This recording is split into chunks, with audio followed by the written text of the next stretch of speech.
I was not sure in high school that I wanted to be a doctor, let alone a surgeon. So I applied to sciences out of high school. I went to the University of Ottawa for my first year and then transferred to Queen's University. There I had a lot of friends that were applying to medical school, and I got interested in it and decided to apply as well. And actually a number of us ended up at the University of Western Ontario, where I did my medical school degree. And then from there, you quickly sort of get an idea if you want to be a surgeon or someone who does things with their hands, or someone who doesn't want to be a surgeon in medical school. And so about halfway through, I realized I did enjoy doing things or working with my hands and procedure-based care. And so I ended up doing surgical subspecialty, orthopedics. I think medicine in general, people have a misconception. Well, I would say at least for a surgeon, there's a couple of misconceptions. People think as a surgeon that you're operating all the time. And the reality is you're still only operating 2 to 3 times a week. You still need to see patients. You need to have conversations with them about booking them for surgery. You need to see them after the surgery and see how they're doing. You need to do clinic. A lot of medicine involves paperwork and working at a computer and data entry and after hours work. So, the idea of, sort of rushing and sometimes what you see on TV isn't always reality.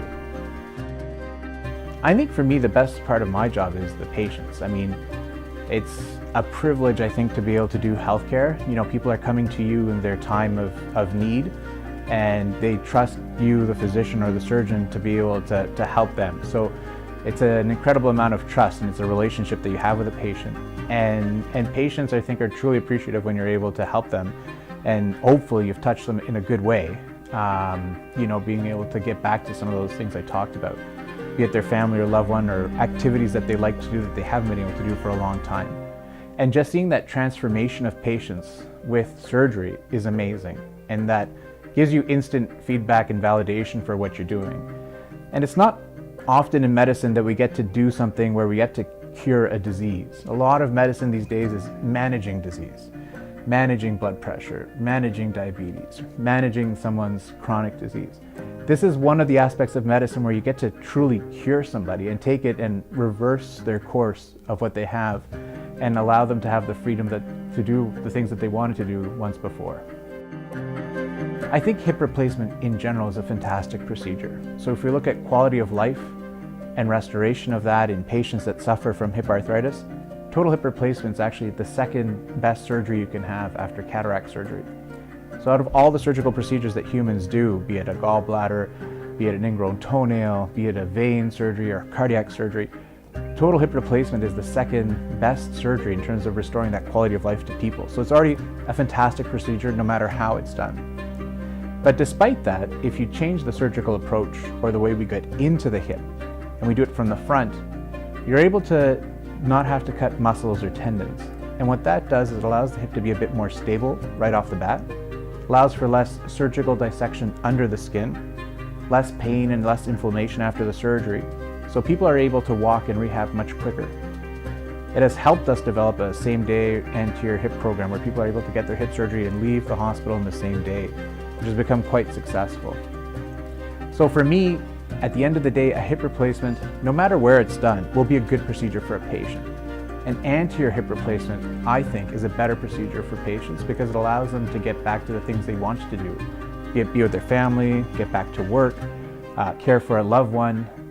All these things you can get back to your regular life and activities faster, which is what people really want these days. I think La Dolce Vita for me is, being, a couple of things, like, being able to marry your work life and your life together, and being able to have a balance. And as a physician, I think that can be hard at times. I have 3 young children, so it's tough to be, involved in all their lives all the time, as well as being involved with all my patients' lives and my work. So trying to get that balance, I think, is the key, I think, to having a good life. And then I think, truly to be able to have a good life, a sweet life, or a great life, it's not having a job, but having a passion, doing something that you like doing. And I tell the residents that, or when people ask me, I say, do something that, or my children, do something you really love doing, because then you're not going to work every day. You're going to do something you love every day. And no matter what it is that you pick, there's going to be good days and there's going to be bad days, and there'll be hard days and easy days. But if most of the time you're doing what you love for a good reason, then you won't get tired of that or look to exit at some time.